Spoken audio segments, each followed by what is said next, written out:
Welcome back to the Real News Network. I'm Paul Jay in Washington, and we're joined again by Jane Arista. She's an economist at the Political Economy Research Institute, Perry, in Amherst, Massachusetts. She also co-founded Committee of Economists for Financial Reform, called SAFER. So thanks for joining us again. Thank you. So in the last segment, we ended up with the question, so why can't this just keep going on? The Chinese and the Japanese can keep the American dollar afloat, and then the general thinking is sooner or later the banks and private capital will decide assets are kind of bottomed out and it's time to start buying in again, and we're told unemployment is not increasing at least. So why isn't this a recovery, and what makes you think we could be heading for a new type of collapse?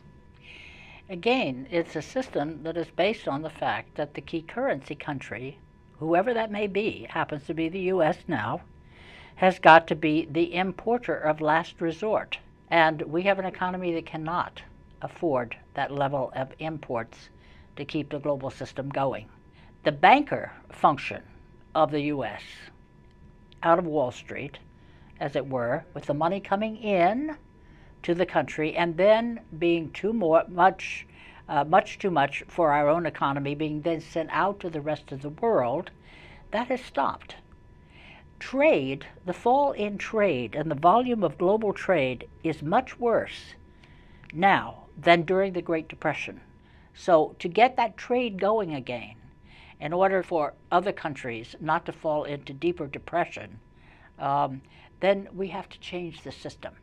The system doesn't work. Okay, the argument we're hearing from the Obama administration and most of the sort of the conventional banking punditry establishment is that we've kind of reached a point of bottoming out.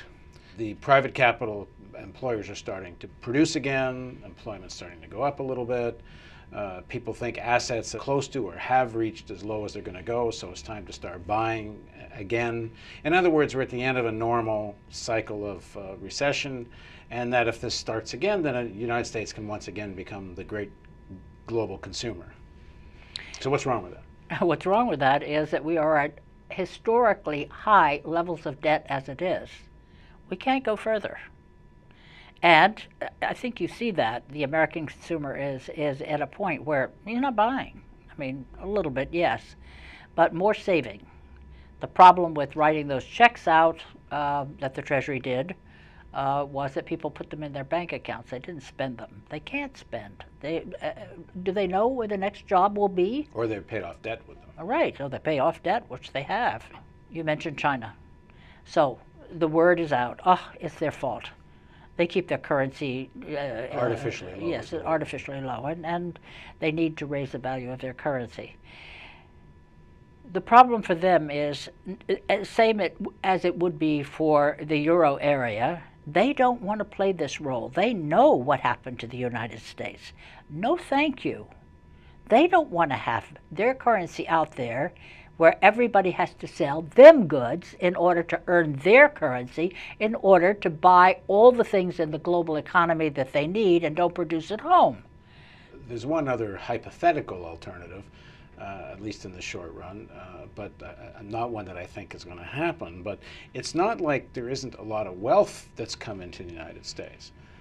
Over the since Reagan, there's been the amount of wealth that's gone from the world into the top echelon of American elites' pockets is unparalleled. Exactly. So there could be, if there was more income distribution in the United States, if wages went up, there would be more real purchasing power, which would, I'm not saying is the final solution to this global problem, but it would be a solution. It certainly would mitigate the issue, but you never hear the word wages even discussed in this land. Like you hear in Congress, Senate Finance Committees, and you hear from the Obama administration. The fact that wages haven't moved since the early 1970s never gets talked about.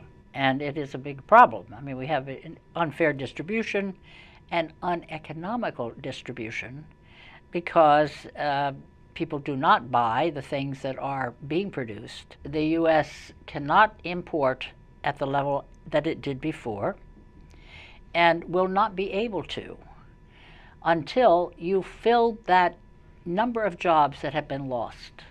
The wages are not there, and the credit is not there.